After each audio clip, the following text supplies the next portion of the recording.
बांग्लादेश ने जीत तारीख की सबसे बड़ी हार पाकिस्तान को दी है। और इस हार के बाद हमें ये पता चल गया कि आपके जितने सीनियर्स प्लेयर थे वो सो कॉल्ड टेस्ट के काबिल नहीं थे। ये बेसिकली सारी पीएसएल की टीम थी। इसमें शान मसूद था, इसमें रिजवान था, इसमें साउ शकील था, फिर इसमें सलमान आगा था, यानी कि शहनशाह अफरीदी, हसन अली, यानी कि आप देखेंगे तो पूरी पीएसएल की टीम घेर रही थी। और पीएसएल टीम आखिरकार हार गई। बड़ी बड़ी बातें हो रही थी। शहनशाह अफरीदी कह रहे हम इस टेस्ट को नहीं देख रहे, हम तो वर्ल्ड टेस्ट चैंपियनशिप को क्वालिफाई करने का सोच रहे हैं। आज वो भी भंड हो गया। अब सबसे बड़ा भंड क्या है कि ना हमारी बॉलिंग किसी काम की थी, ना हमारी बैटिंग किसी काम की थी। अगर देखा जाए तो अजान वैस और सिर्फ इसके अलावा अब्दुल्ला एक लड़का था जिसने बहुत अच्छी बारी खेली।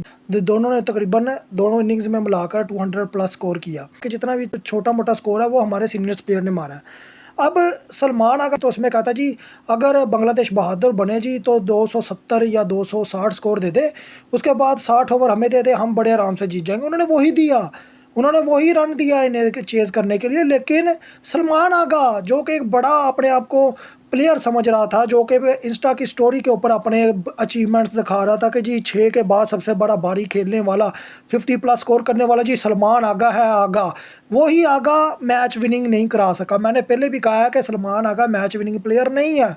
वो आपको इनिंग में सिर्फ 50 अपने मार के दिखा देगा 70-80 गेंदों में, और वही उसने पहली इनिंग में किया। उसके अलावा अगर देखा जाए रिजवान की थर्ड क्लास विकेट कीपरिंग है।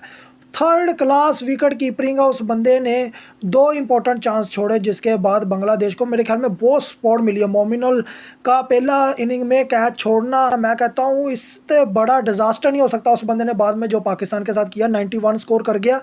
यही मैं कहता हूँ कि ये जो रिजवान है इसके दो क्रूशल कैच छोड़ना, सीनियर्स प्लेयर जिसमें शान मसूद आता है, शहनशाह अफरीदी, हसन अली, इसके अलावा इमाम उल हक, साउ शकील आता है, यानी कि जितने सलमान आगा जितने भी लगा लें ये सब पीएसएल की टीम के प्लेयर्स खरीदने के बावजूद हमारी टीम नहीं जीत पाई।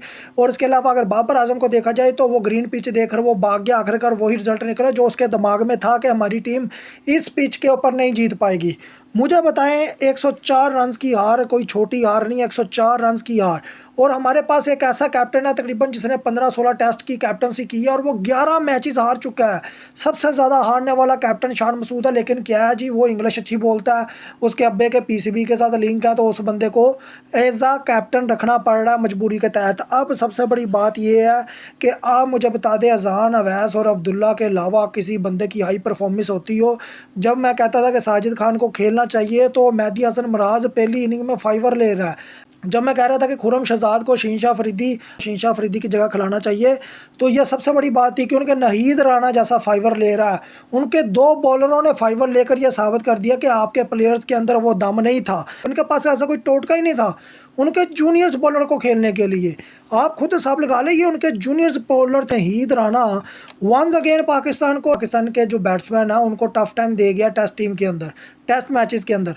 अब सबसे बड़ी बात यह है कि पाकिस्तान की क्रिकेट तबाह हो चुकी है। आपका पीसीबी चेयरमैन किसी काम का नहीं है, आपकी सिलेक्शन कमेटी होगी, आपका हेड कोचेज हो गए, आप सरफराज अहमद को सोकोल्ड को ले आए, आप असद शफीक को ले आए, जिसका उमर गुल को बॉलिंग कोच लगा दिया, उन लोगों को लगा दिया जिनकी डबल डबल पोस्टें हैं, जिनका कोई काम नहीं है, जिन्होंने कभी तजर्बा नहीं किया है कोचिंग के हवाले से। उन्होंने लेवल 1 लेवल 2 का कोर्स नहीं किया, कुछ नहीं किया, उन्हें कोचिंग के एल का नहीं पता, हमारे की चेयरमैन को चेयरमैनशिप का नहीं पता, इसके अलावा सिलेक्शन कमेटी को सिलेक्शन करने का नहीं पता। बाबर आजम जो सीनियर प्लेयर है वो ऑटोमेटिकली पिच देखकर अपनी रिपोर्ट खुद तैयार कर रहे हैं, उसके बाद वो सेल्फी खिंचा रहे हैं और कह रहे हैं कि दूसरा टेस्ट खेलेंगे। आई डोंट नो हमारी क्रिकेट किस तरफ जा रही है, क्या हम इन पर तनकीद करें। देखिए अजहान वैस और अब्दुल्ला ने खेला, आपके बाकी प्लेयर्स ने क्या किया? कुछ नहीं किया, किसी ने नहीं। आप देख ले मोहम्मद अब्बास अली इनिंग में आपको वापस लेकर आया, उसके बावजूद आपने एक ऐसा रिजल्ट दिया जिसमें रिजवान की आप बैटिंग देख लें, नहीं तराना की अंदर आती बॉल उसे समझ नहीं आई। तो मैं कह रहा हूँ ये सब के सब पिछले 4-5 सालों से खेल रहे हैं, इनकी क्रिकेट अभी तक बहाल नहीं हो पाई। आपको क्या वर्ल्ड टेस्ट चैंपियनशिप टीम बनाएंगे? ये इंतहाई घटिया तरीन टीम थी। मैंने पहले दिन से कह दिया था कि इसमें वो प्लेयर्स होने चाहिए थे कामरान गुलाम जैसे। मैं यही कह रहा था कि कामरान गुलाम को चांस देते तो आपकी टीम कहीं की कहीं होती। उस जैसा बंदा आपको मैचेस को निकालने का माहिर आपको कभी नहीं मिलेगा। हसन नवाज होना चाहिए था। आपको ऐसे प्लेयर्स की ज़रूरत थी, आपको नहीं ज़रूरत थी बाबर आजम, रिजवान, शान मसूद, साउ शकील, सलमान। आया कहता हूँ ये बुलशिट है सारे। ये इमामुल हक भी कुछ नहीं था। ये किस परफॉर्मेंस की बेस पर टेस्ट टीम में दोबारा ओपनिंग पर आ गया। ये तो बंदा 50 नहीं कर पा रहा किसी मैच के अंदर। ये तो वही 30-32 मार कर जा रहा है, यारी दोस्ती में आ गया। आप खुद समझदार। आई डोंट नो कि ये जो हार है ये किस तरीके से आप हजम करेंगे, क्योंकि हमारा पीसीबी चेयरमैन भी उधर गया हुआ था।